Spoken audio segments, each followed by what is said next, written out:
Do Sol a Marte.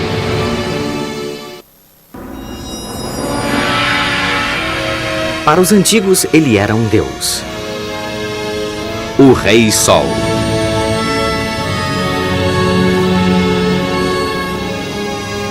Para nós, ele representa uma imensa fonte de energia no centro do sistema solar.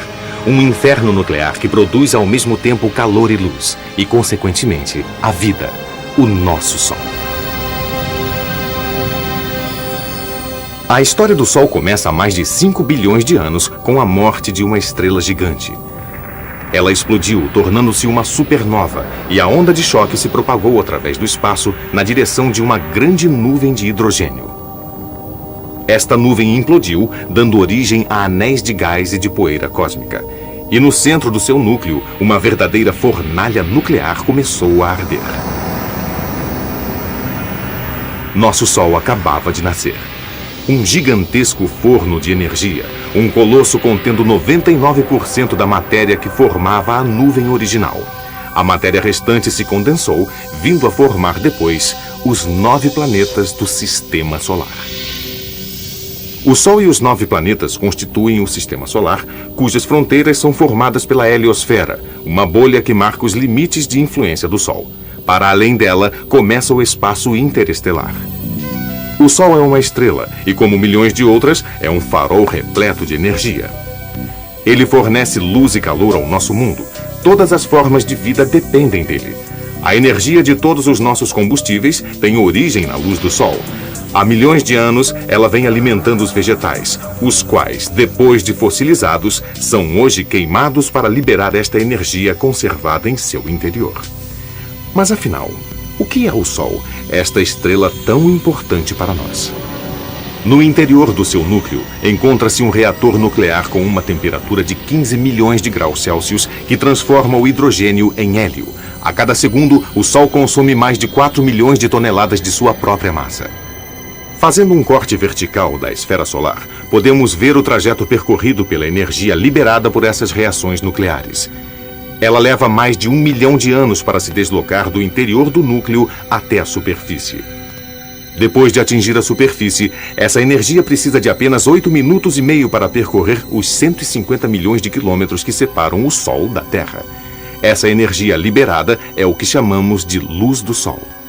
Analisando seu espectro, especialmente as faixas escuras ou riscas de absorção, os astrônomos calculam que a composição da matéria solar consiste em 73% de hidrogênio, 24% de hélio e 3% de átomos mais pesados, como carbono e oxigênio. Vemos aqui a superfície do Sol, a fotosfera amarelada, cuja temperatura gira em torno de 6.000 graus Celsius. E vemos, logo acima dela, os fogos de artifício que constituem a cromosfera vermelha. Vejamos mais de perto a fotosfera. Gás em ebulição na superfície e gás mais frio que desce. Cada mancha tem o tamanho da superfície da França. Não é um girassol, é uma mancha solar. Estas manchas escuras marcam periodicamente a face do Sol. Elas têm uma temperatura menos elevada que a da fotosfera que as rodeia.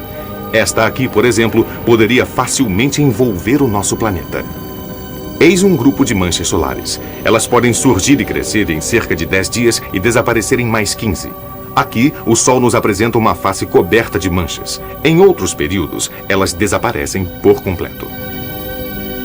A presença das manchas solares indica uma forte atividade magnética.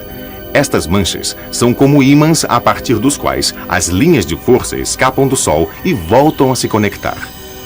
Podemos comparar o Sol a um regador de jardim que inunda todo o sistema solar de vastos campos magnéticos. A cada período de 11 anos, os polos magnéticos do Sol se invertem. A atividade magnética atinge seu ponto máximo no meio desse ciclo.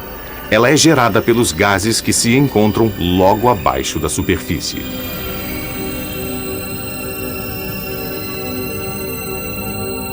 A rotação do Sol não é a mesma em todas as suas latitudes. O Sol leva 26 dias para dar uma volta em torno de si mesmo na região do seu equador, contra um período de 37 dias na altura dos polos, o que deforma e distorce o seu campo magnético. Isto produz um oceano turbilhonante de energia.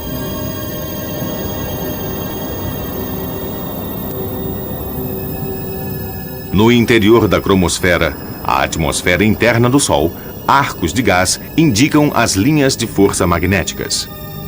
As protuberâncias gasosas projetadas no espaço formam arcos que podem atingir até 50 mil quilômetros de altura.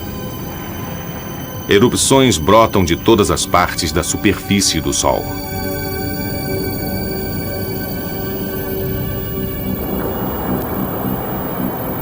Jatos ardentes de gás são disparados por ondas magnéticas que brotam das profundezas do Sol.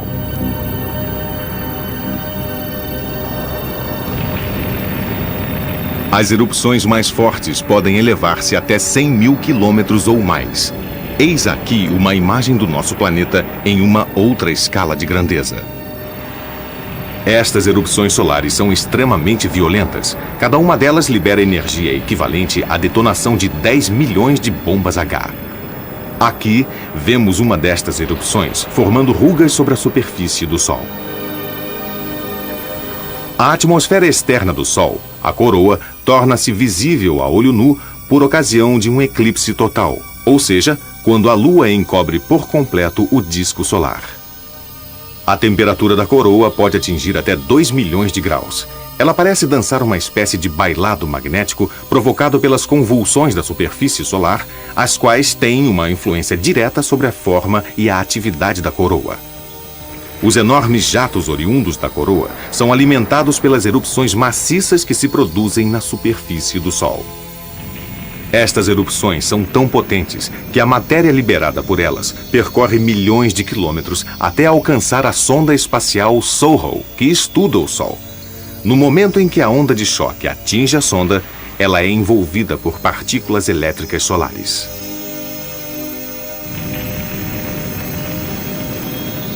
Estas partículas são emitidas continuamente pelo Sol e constituem o que denominamos vento solar.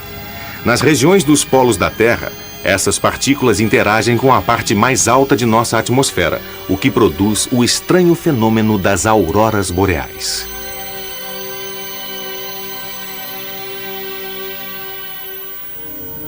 O Sol possui seus segredos. Ainda hoje, ninguém conseguiu explicar por que se registra uma temperatura tão alta na coroa solar. No interior do Sol, a temperatura é de 15 milhões de graus Celsius. Na superfície, somente 6 mil graus. Mais acima, na região da coroa, a temperatura volta a subir até 2 milhões de graus Celsius. Por que tanta diferença? Talvez devido à energia magnética. Sabemos que existem pulsações solares, mas não sabemos realmente por quê. A sonda SOHO registra estas fortes oscilações e constrói um gráfico sonoro para analisar o que acontece no interior do Sol. E isto nos revela como o Sol muda de forma. Com uma exatidão sem precedentes, a SOHO registra as ondas sonoras que permitem aos cientistas examinar a atividade interna do Sol.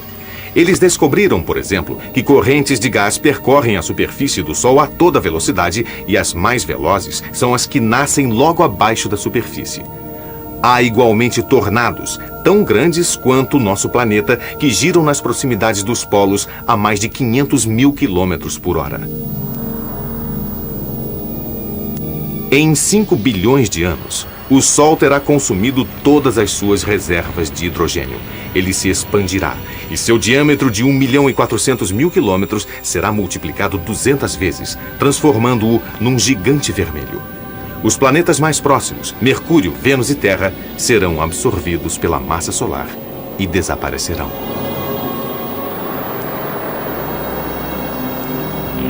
Quando as convulsões começarem, o Sol perderá as camadas superiores de sua atmosfera através de ejeções de gás. O núcleo, aquecido ao máximo, ficará exposto. Finalmente, o próprio núcleo implode, surgindo uma anã branca, uma estrela minúscula, um pouco maior do que a Terra. De todos os planetas menores do Sistema Solar, apenas Marte sobrevive, girando em sua órbita solitária. Mais tarde, restará do Sol apenas uma anã negra, uma estrela morta.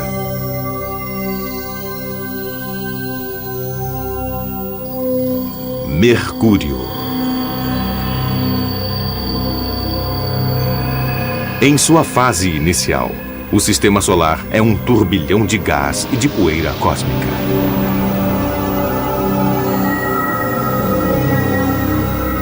Pouco a pouco, esses elementos se agrupam para formar uma massa compacta.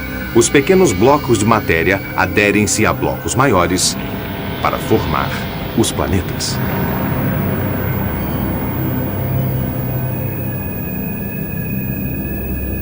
Depois de 4 bilhões e meio de anos, forma-se Mercúrio, o planeta mais próximo do Sol.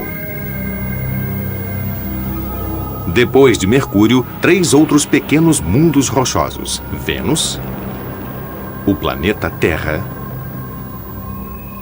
e Marte.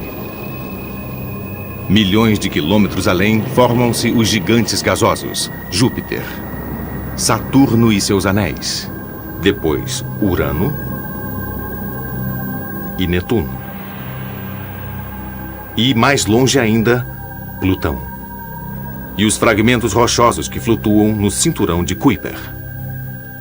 Nos confins do Sistema Solar, vêem-se os cometas da nuvem de Oort, blocos de gelo tão antigos quanto os planetas.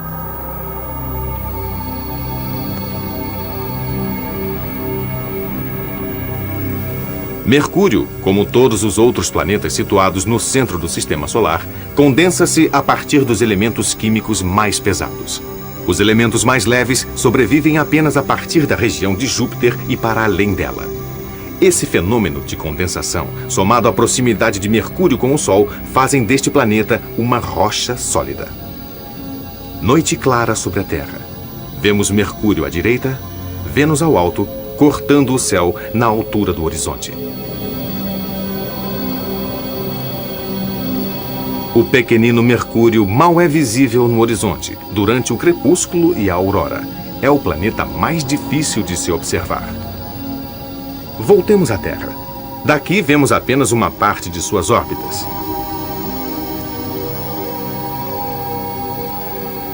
Vênus, o segundo planeta a partir do Sol, leva 225 dias para percorrer sua órbita. Mercúrio precisa de apenas 88 dias. Às vezes, Mercúrio se alinha entre a Terra e o Sol e pode ser visto passando à frente do disco solar. Visto de longe, Mercúrio se assemelha à Lua, com uma superfície marcada por crateras. Mas ele traz dentro de si um núcleo extraordinariamente rico em ferro.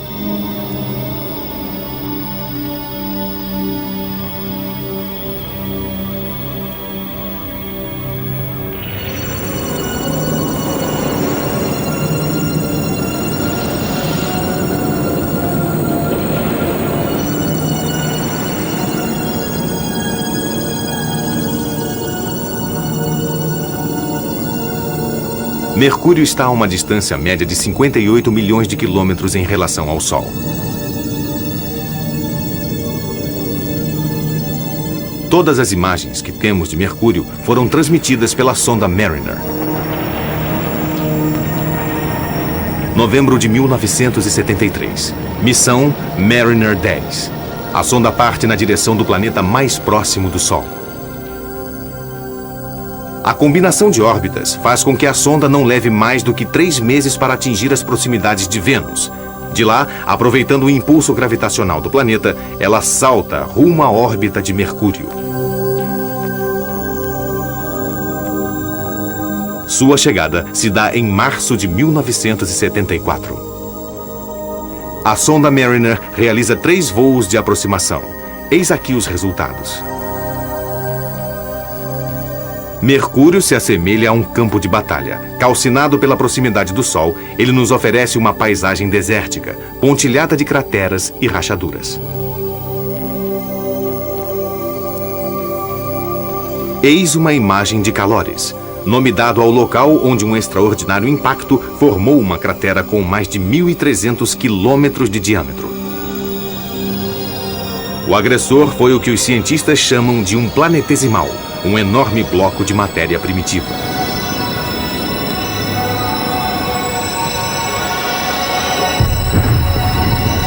Na época da formação do Sistema Solar, todos os jovens planetas foram bombardeados por esses mísseis.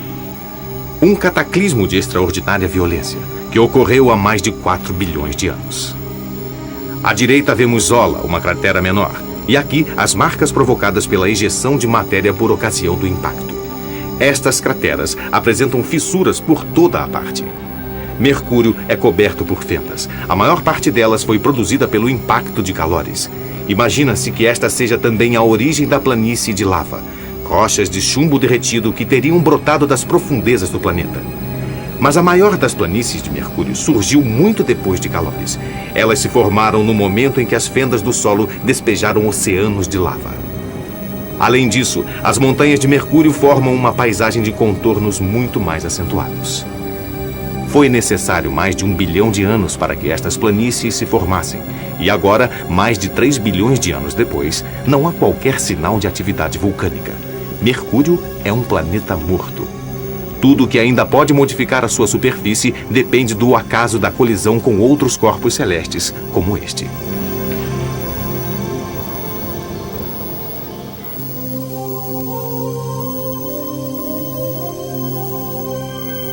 A seta nos mostra que Mercúrio gira muito lentamente em torno do seu próprio eixo. Ao concluir sua órbita ao redor do Sol, ele girou apenas 1,5 vezes sobre si mesmo, o que resulta num calendário dos mais estranhos. Um dia em Mercúrio é 2 vezes mais longo do que um ano. Um dia mercuriano dura o equivalente a 176 dias terrestres, e um ano mercuriano equivale a apenas 88 dias nossos. E isto não é tudo. Se uma pessoa pudesse ficar na superfície de Mercúrio, veria o Sol diminuir de tamanho. Este fenômeno resulta da variação de distância entre o planeta e o Sol.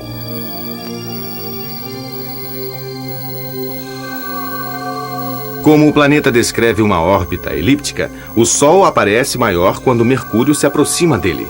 De longe, o Sol é 2 vezes menor. O que parece ainda mais estranho, cada vez que passa por perto do Sol, Mercúrio se acelera, para depois voltar a diminuir de velocidade. Tudo isto faz com que, em Mercúrio, o Sol nasça 2 vezes por dia.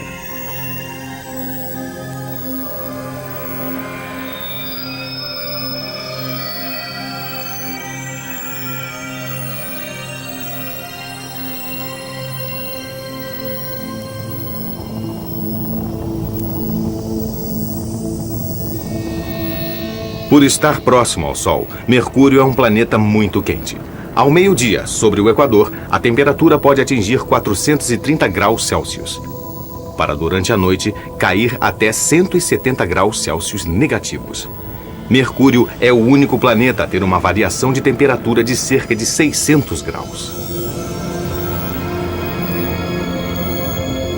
E mesmo assim, alguns astrônomos acreditam que possa existir gelo em sua superfície, gelo protegido do ardor do Sol.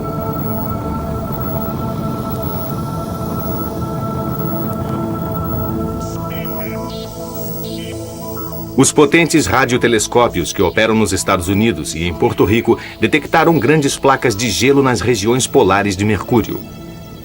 Se realmente houver gelo, ele pode ter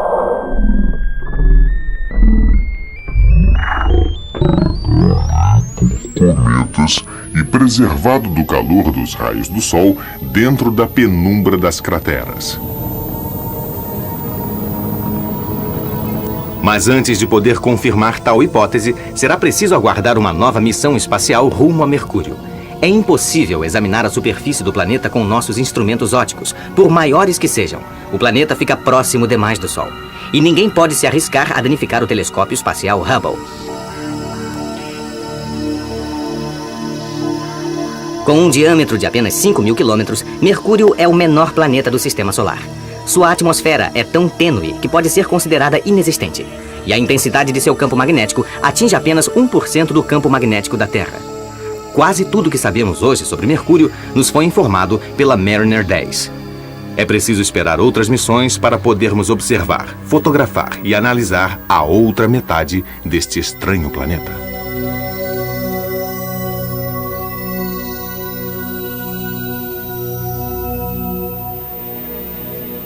Vênus.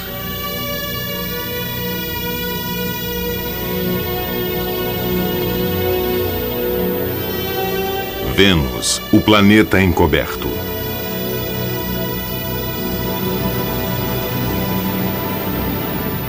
Vênus, envolto em névoa, no interior de sua sufocante atmosfera composta por dióxido de carbono.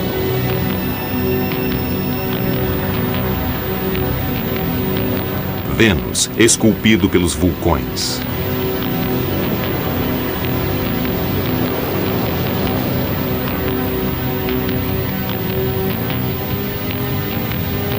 Vênus, onde tanto de noite quanto de dia faz sempre uma temperatura de 480 graus Celsius, já que o Sol jamais penetra em seu interior.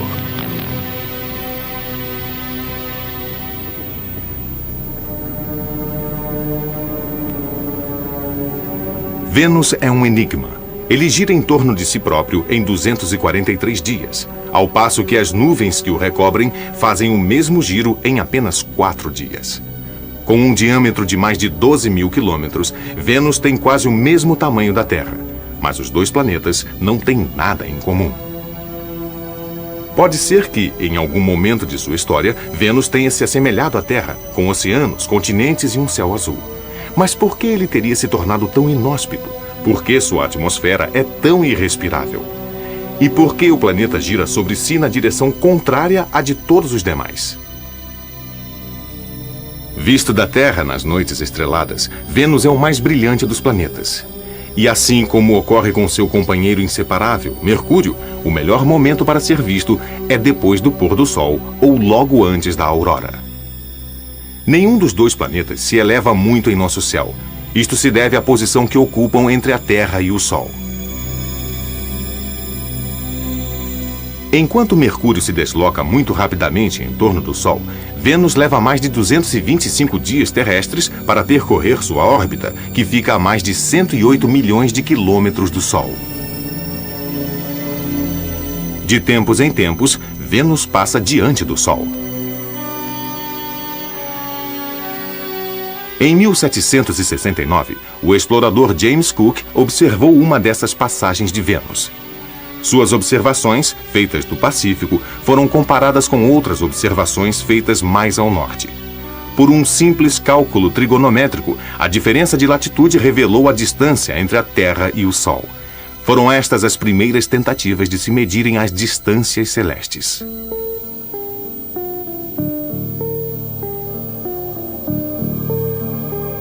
Graças aos radares, a superfície de Vênus se revela aos nossos olhos. Estamos no começo dos anos 60 e sinais de radar são enviados através das nuvens venusianas.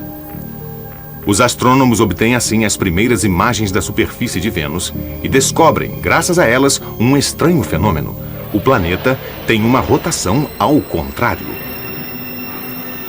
1966. A União Soviética lança as missões Vênera e sondas humanas penetram pela primeira vez os céus de Vênus. Elas detectam uma atmosfera 90 vezes mais densa que a da Terra. Muitas sondas foram perdidas ali.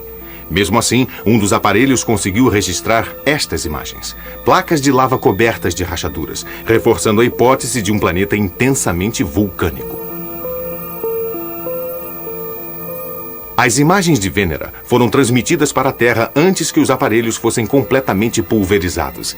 Aqui, nem mesmo as máquinas escapam da destruição. Se um homem conseguisse descer na superfície de Vênus, ele seria imediatamente esmagado. Mas não é este o único perigo. As nuvens que constituem a camada superior da atmosfera são compostas de ácido sulfúrico. Na tela deste radar, podem-se ver as zonas de aterrissagem das sondas Vênera. Elas nos mostram um planeta feito de planícies e de alguns platôs elevados. Na Terra, por exemplo, essas plataformas constituem os nossos 7 continentes, ao passo que em Vênus há apenas 2. 1990, o lançamento da sonda norte-americana Magalhães. A Magalhães atualizou as imagens das sondas Vênera, substituindo-as por verdadeiros filmes. Assim, podemos hoje percorrer a superfície de Vênus como se estivéssemos sobrevoando aquele planeta. Vênus, visto por um programa de computador. As elevações foram acentuadas e as cores são imaginárias, mas todos os demais parâmetros são exatos.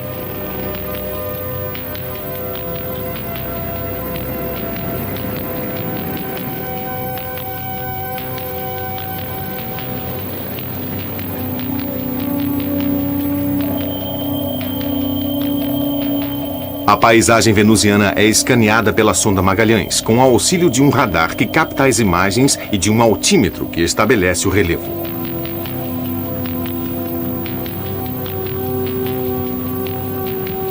Aqui vêem-se 3 crateras de impacto. Elas são raras em Vênus, porque só os maiores meteoritos conseguem atingir sua superfície. Os demais são destruídos ao cruzar a espessa atmosfera.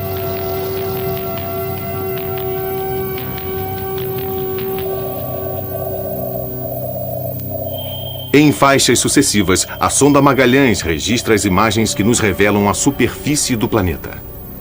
Seus vulcões e suas cores de lava radiante.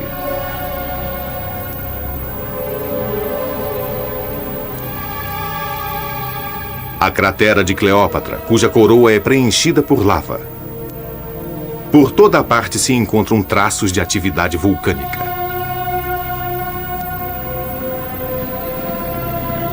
A Magalhães comprovou que Vênus é o planeta mais vulcânico do Sistema Solar.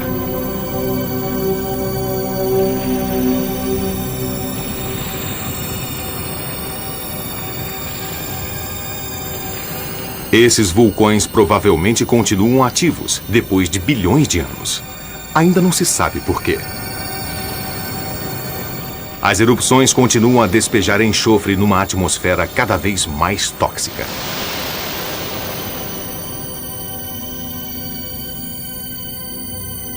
A lava recobre a superfície sem parar.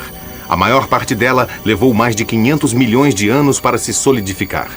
Apesar de todos os seus vulcões, a superfície de Vênus se mantém incrivelmente lisa, como o leito de um oceano aplainado por correntes marítimas. Aqui, os ventos de Vênus arrastaram consigo as cinzas de um cone vulcânico.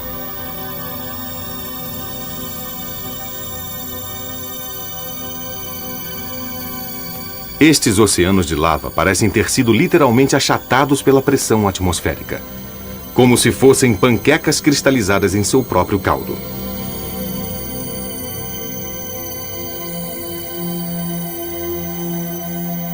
Lá no alto, o radar prossegue em sua missão.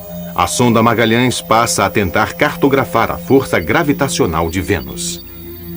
A sonda oscila em sua órbita porque as diferentes densidades das rochas exercem sobre ela forças gravitacionais distintas. Assim, Magalhães analisa a estrutura e a composição do subsolo.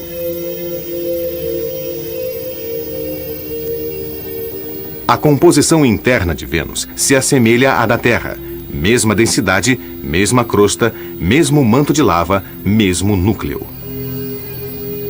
O seu núcleo é sólido e provavelmente feito de uma mistura de níquel e ferro.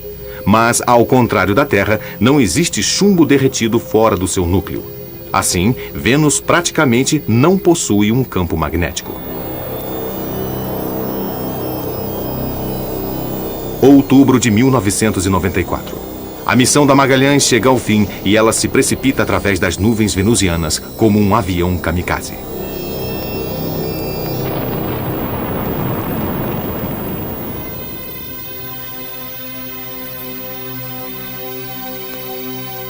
Marte, Terra e Vênus marcam os limites da área considerada habitável no Sistema Solar.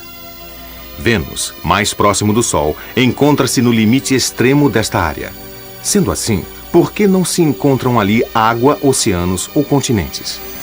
Eles talvez tenham existido há bilhões de anos. Alguns cientistas acreditam que o Sol, mais próximo de Vênus do que da Terra, secou os oceanos do planeta e o vapor d'água se evaporou nas camadas superiores da atmosfera.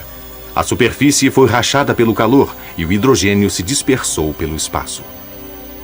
Com o dióxido de carbono liberado pelos oceanos, a atmosfera foi se tornando mais espessa, impedindo que o calor se dissipasse e criando um irreversível efeito estufa, transformando Vênus em uma panela de pressão gigante.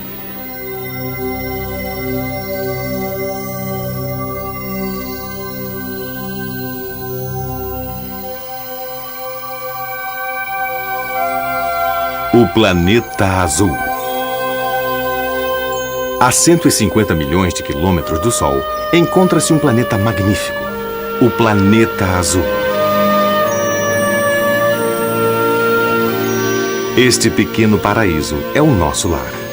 O terceiro planeta, a contar do Sol, e o primeiro a possuir um satélite.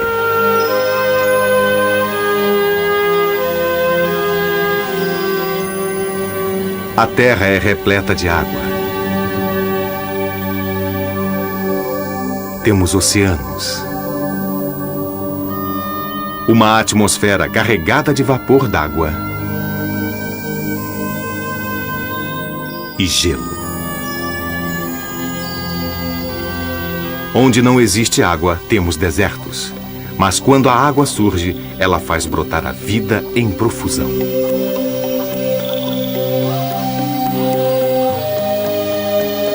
Em todo o sistema solar, não se encontra vida, a não ser na Terra. É isto que a torna tão preciosa.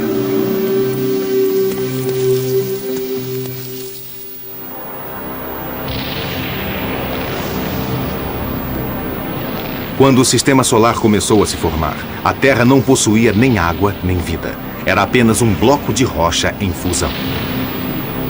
Isto se deu há 4,5 bilhões de anos. Os elementos mais pesados já haviam se agrupado no centro da Terra. O interior de seu núcleo é composto de ferro e níquel em estado sólido. Em volta dele existe um núcleo externo em fusão. E ao redor deste, o manto. Pode-se estudar a estrutura interna da Terra graças às ondas sísmicas. As ondas primárias aparecem aqui em amarelo, atravessando o núcleo. As ondas secundárias, em azul, são bloqueadas. O campo magnético da Terra, com seu polo norte errante, é gerado pelos movimentos dos metais fundidos da parte externa do núcleo. Se os polos da Terra fossem invertidos, como já ocorreu num passado remoto, isto seria uma catástrofe para os pássaros, que se orientam graças aos campos magnéticos. No centro da Terra, o magma incandescente exerce uma pressão sobre a camada superior do manto. Esta pressão se traduz na superfície no que chamamos de a deriva dos continentes.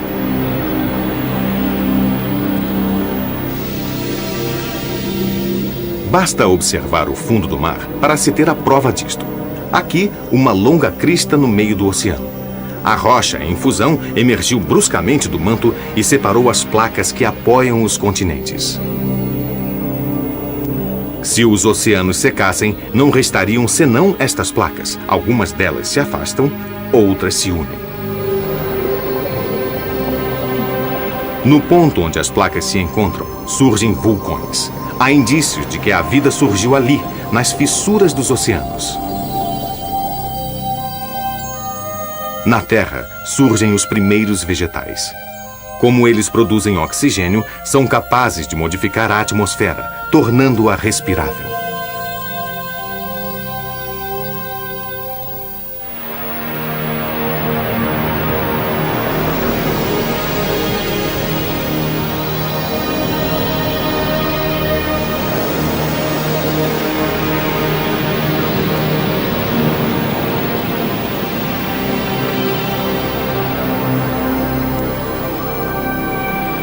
Quando os gases tóxicos desta jovem atmosfera se condensaram, surgiu a chuva.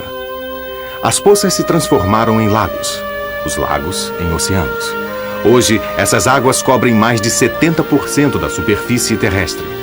Elas retiveram o dióxido de carbono e nos deram uma atmosfera composta de 1/5 de oxigênio e 4/5 de nitrogênio.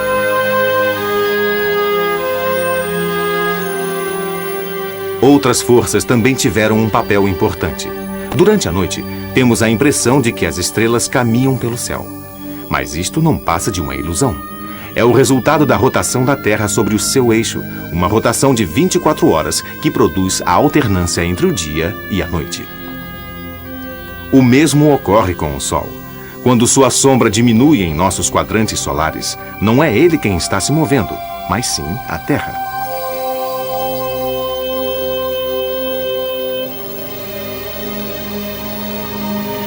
Se o eixo em torno do qual gira o nosso planeta não tivesse uma leve inclinação de 23 graus em relação à vertical, o dia e a noite teriam sempre a mesma duração. Junte-se a isso o fato de que a Terra gira em torno do Sol e estará explicado o fenômeno das estações. A Terra leva 1 ano para percorrer sua órbita. Cada dia, o ângulo formado pela luz do Sol que incide sobre qualquer ponto da Terra muda muito levemente. Em uma estação, esta mudança é enorme e de 6 em 6 meses, o ângulo varia de um extremo ao outro. A partir daí, é inverno no hemisfério norte, com dias curtos e frios, e verão no sul, com dias longos e quentes. 6 meses depois, quando a Terra se encontra do lado oposto do Sol, é verão no hemisfério norte e inverno no sul. A mudança das estações implica uma mudança no ponto em que o Sol se põe. No equinócio da primavera, no hemisfério norte, o Sol se põe exatamente a oeste. Mas no solstício de verão, o Sol se eleva mais alto no céu e se põe um pouco mais ao norte, na direção do oeste. No solstício de inverno, quando o Sol está mais baixo, ele se põe ao sul, na direção oeste. Do ponto de vista de um satélite, vemos o efeito das estações sobre os icebergs.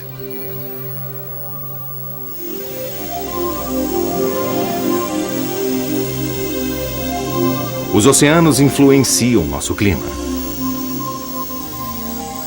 Eles geram correntes de água ao redor do globo, umas quentes, outras frias. Mas o elemento que tem um papel fundamental no clima terrestre é o Sol. No Equador, quando sua luz incide diretamente sobre a Terra, faz muito calor e o ar úmido sobe. Isto leva à formação de 3 grandes correntes de ar que circulam entre o Equador e os polos. Ar que sobe e ar que desce. Isto explica os nossos ventos. Se a Terra não girasse sobre seu eixo, essas correntes de ar soprariam na direção do norte e do sul. Mas, como ela gira, as correntes acabam sendo desviadas para o leste ou o oeste.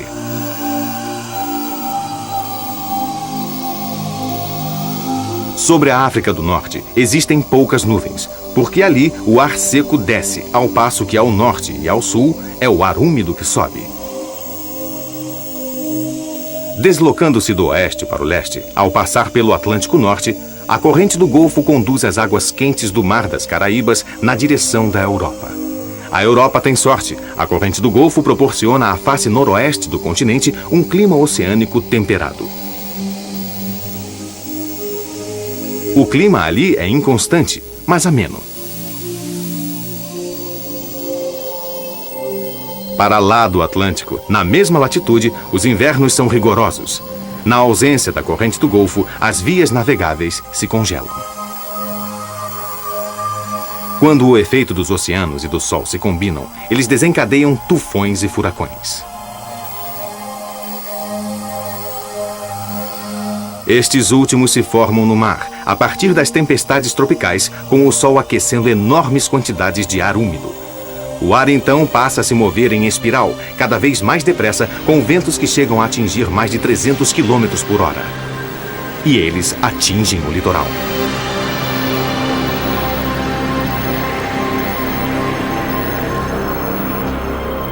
Vindo da América do Sul, uma corrente de água quente se estende ao longo do Oceano Pacífico. É a ação do El Niño, visto aqui em cor vermelha. O El Niño pode desencadear a fúria dos elementos. Ele ocorre quando a estrutura dos ventos alísios se modifica. A oeste, o oceano esfria, e a leste, ele se aquece. Assim, forma-se muito menos chuva a oeste e muito mais a leste. Mas o percurso do El Niño afeta o mundo inteiro.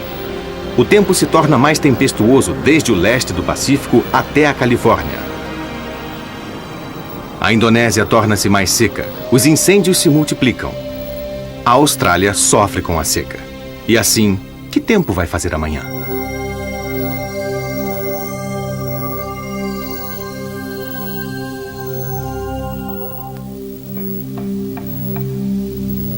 A Lua. Aqui está a nossa vizinha mais próxima. A Lua, nossa companheira no espaço.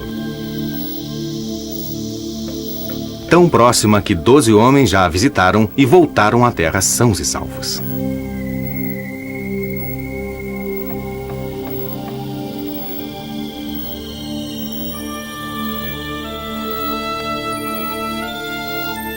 Nos dias de lua cheia, as tartarugas do mar chegam até a praia para depositar seus ovos. As marés nessa época são mais fortes e, portanto, este é o período ideal para a incubação dos ovos. A lua não só influencia os ciclos biológicos, mas também as marés e a passagem do tempo. Graças à sua força de gravidade, a lua retarda pouco a pouco a rotação da Terra, fazendo com que o dia, que já foi de apenas 6 horas, tenha chegado às atuais 24 horas. Daqui a alguns bilhões de anos, a Lua terá multiplicado por 50 a duração dos nossos dias. Com mais de 12.700 quilômetros de diâmetro, a Terra é 4 vezes maior e 80 vezes mais pesada que o seu satélite. Se dermos 10 voltas em torno do Equador, teremos percorrido a distância que separa a Terra da Lua. Eis as diferentes fases da Lua.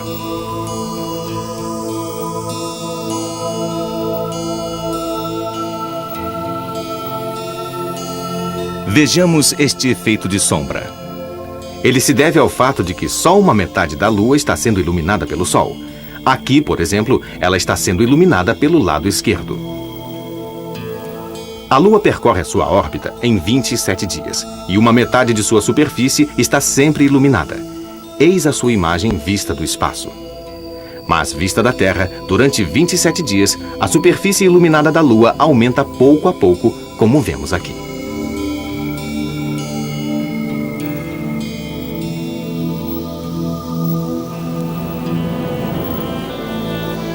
É a Lua que comanda as marés dos nossos oceanos, mesmo com o Sol tendo também uma certa influência sobre esse fenômeno. Entre a maré alta e a maré baixa, transcorre um intervalo de tempo de cerca de 6 horas. Em toda a superfície da Terra, as marés sobem e descem 2 vezes por dia. É o resultado da atração da Lua sobre os oceanos. Por causa da rotação da Terra, o aumento dos oceanos em ambos os lados do globo terrestre precede a Lua. Mas a pressão exercida pelas marés desacelera a rotação do globo terrestre. Em consequência, a Terra e a Lua se afastam uma da outra irremediavelmente. Daqui a muitos bilhões de anos, um dia terrestre durará cerca de 47 dos nossos dias atuais. Além disso, a atração exercida pela Lua sobre o nosso planeta faz oscilar o seu eixo. Este ciclo dura cerca de 26 mil anos, o que significa que aquela que hoje chamamos de estrela polar não será mais polar amanhã.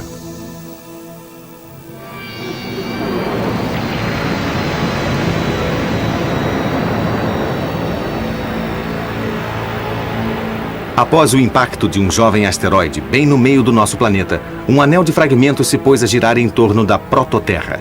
Julga-se que esta teria sido a origem da Lua. Ela teria se constituído a partir da crosta e do manto projetados para longe do nosso planeta e da massa de outros corpos celestes que cruzaram o nosso sistema solar.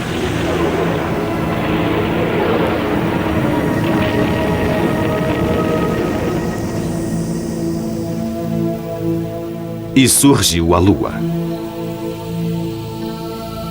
4 bilhões e meio de anos mais tarde, ela ainda guarda as cicatrizes desses impactos. Vejam-se aqui as regiões sombrias que denominamos mares lunares. Eles são chamados assim porque no começo de sua vida, o interior da Lua era líquido, um pouco como o interior de um ovo. Cada vez que um meteorito se chocava com a Lua, deixava uma abertura à sua passagem. Essa cratera era preenchida por lava que brotava das camadas inferiores. A lava, então, se solidificava em um mar de basalto. Os bombardeios de meteoritos cessaram há mais de 3 bilhões de anos. O interior da Lua se solidificou. Esta é sua imagem atual. A Lua não sofre nenhum tipo de erosão porque nela não existem ventos, nem água, nem vegetação. O que vemos é apenas o resultado de uma sucessão de impactos.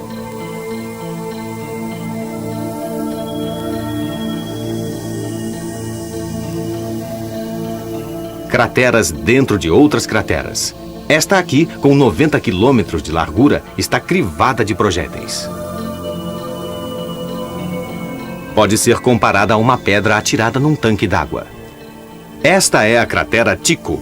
Comparadas às crateras mais antigas, escurecidas pelo Sol, estas são mais jovens e brilhantes. Elas surgiram dos salpicos de um gigantesco impacto e representam as partes mais brilhantes da paisagem lunar. O Vale Alpino. Não se trata de um vale, mas de uma enorme fenda que atravessa de ponta a ponta os Alpes lunares.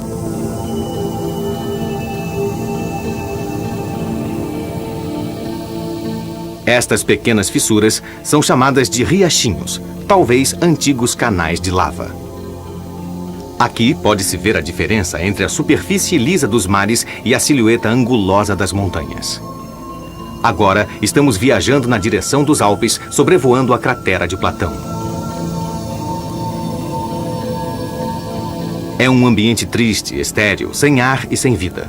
Durante o dia, a temperatura pode atingir 120 graus Celsius. À noite, ela cai para 160 graus Celsius negativos. A gravidade mal chega a 1/6 da gravidade terrestre.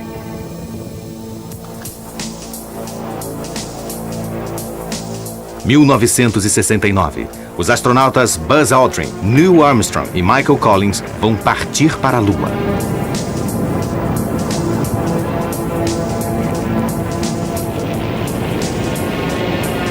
É a missão Apollo 11.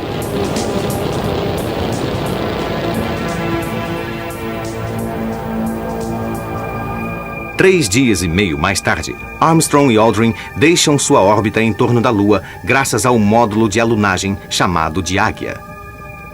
Armstrong sobrevoa as crateras à procura de um lugar adequado para o pouso. Eles estão prestes a entrar para a história.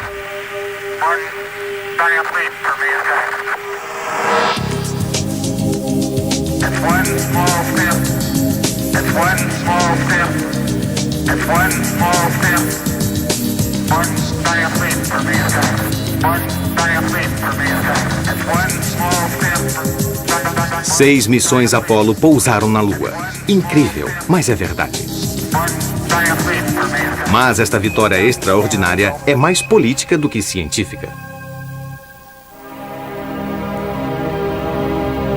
No final de cada missão, depois de chegarem de volta à nave principal, os astronautas deixam o módulo de alunagem ser destruído na superfície da Lua.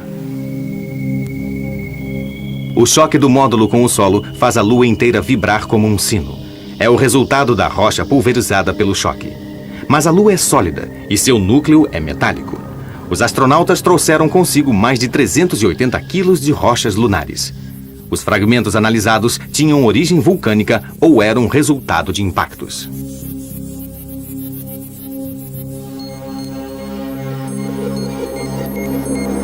Em 1998, a missão lunar Prospector. Graças aos mapas geológicos criados a partir das missões anteriores, trata-se agora de procurar na Lua a presença de água sob a forma de gelo. Esta imagem poderia mostrar os primeiros traços desta descoberta. O círculo é a bacia de Aitken, uma enorme depressão situada no polo sul da Lua. Os detectores da Prospector constataram que a bacia de Aitken contém milhões de toneladas de água, congeladas abaixo da superfície, aprisionadas na rocha. O mesmo acontece no Polo Norte. A última visita de astronautas à Lua ocorreu em 1972. Sabemos agora que eles devem voltar a visitar o satélite para confirmar a possível existência de água. Marte.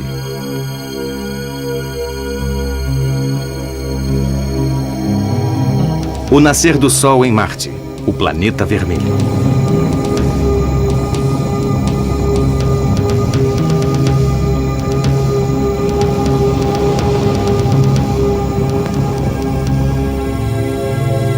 Marte é fascinante. E, sem dúvida, o próximo planeta a ser conquistado pelo homem.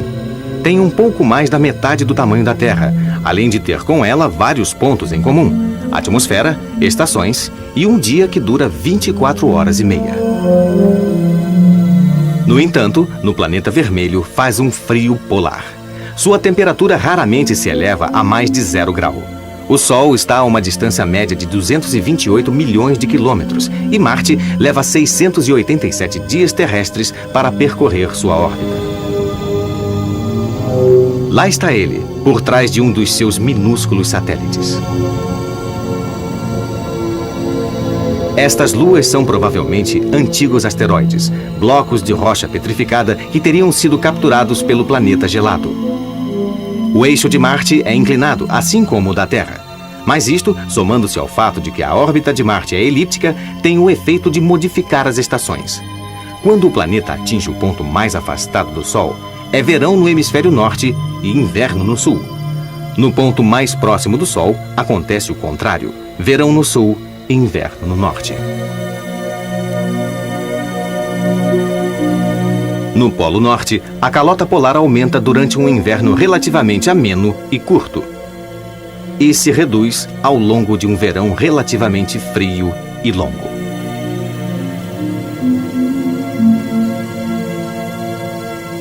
No outro polo, a calota polar que se forma durante um inverno longo e rigoroso é bem mais importante.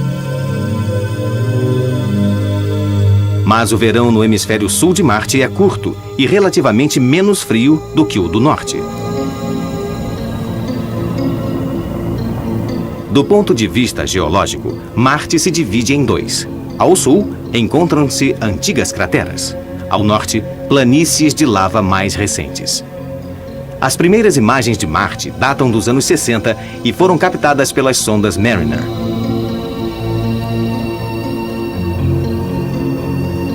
Só muito tempo depois é que os cientistas perceberam que os pontos negros nesta foto, por entre uma tempestade de areia, eram 4 enormes cristas vulcânicas. Quando as tempestades de areia se abatem sobre Marte, elas podem durar semanas e recobrir todo o planeta.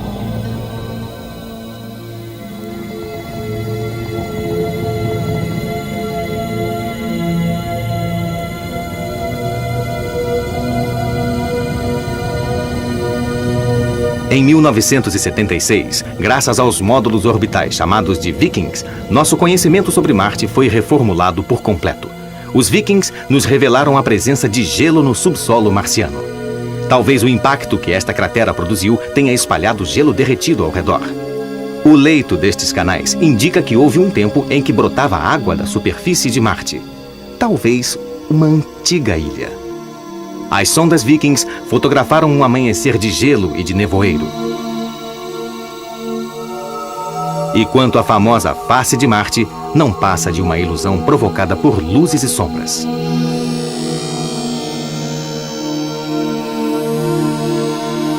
Em 1976, os 2 robôs das sondas Vikings pousam sobre Marte e procuram sinais de vida. Mas parece tudo morto.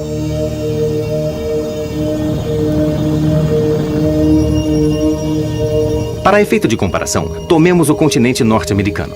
A distância entre a costa leste e a costa oeste é de cerca de 4.000 quilômetros.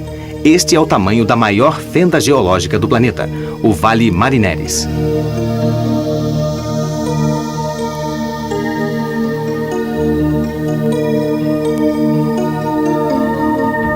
Olhemos a superfície mais de perto.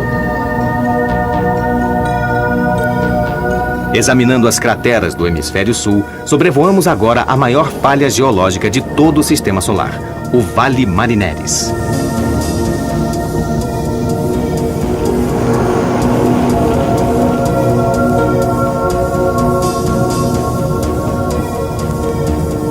Com suas montanhas a oeste e o monte vulcânico denominado Árcia. Eis aqui outro monte vulcânico, chamado Pavonis. E um terceiro, denominado Ascraeus. Mas há uma elevação maior que todas, o Monte Olimpo. Com mais de 27 quilômetros de altura, o Monte Olimpo é 3 vezes maior que o Everest. Apenas as suas falésias se elevam a 6 quilômetros de altura. O Monte Olimpo é o maior vulcão de todo o sistema solar.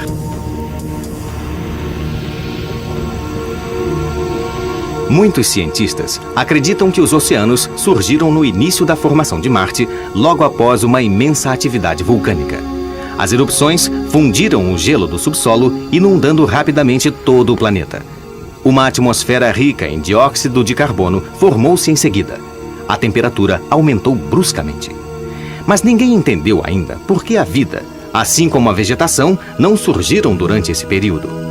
Talvez devido à instabilidade do clima, em função das enormes variações de inclinação do planeta. Mas o motivo principal é certamente a suspensão de toda a atividade vulcânica.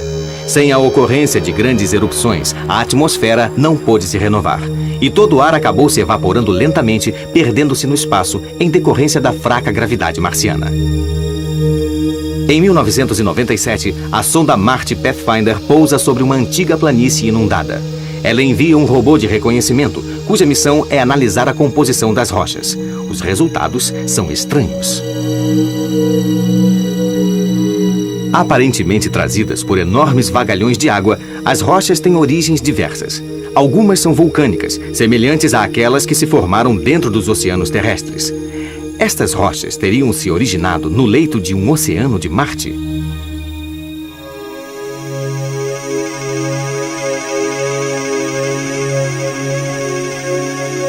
Uma prova a favor desta hipótese nos foi fornecida pela sonda orbital Mars Global Surveyor. Encarregada de realizar um mapeamento detalhado do planeta, a Surveyor revela a existência de uma imensa região plana no hemisfério norte. Esta superfície tem todas as características do leito de um oceano. Ao contrário desta época em que a água corria sobre Marte, o planeta vermelho é hoje um deserto gelado, incapaz de reter água em forma líquida. Marte possui os vestígios de um campo magnético medido pela sonda Global Surveyor. Destino: Marte.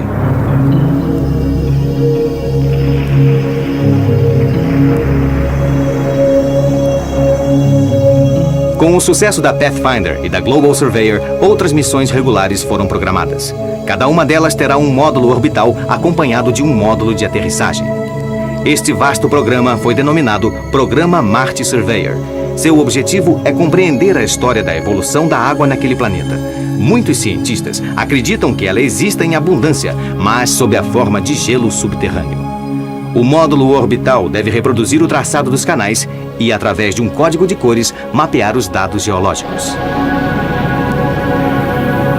Durante esse período, o módulo de aterrissagem atravessa com rapidez a atmosfera marciana, onde o ar é 150 vezes mais rarefeito que o ar da Terra. E, no planeta Marte, a procura por sinais de vida continua. Poderão os micróbios sobreviver aqui sem calor e sem água? E o homem? Poderá viver um dia em Marte, este planeta coberto de areia? Só o tempo e os robôs poderão nos dizer.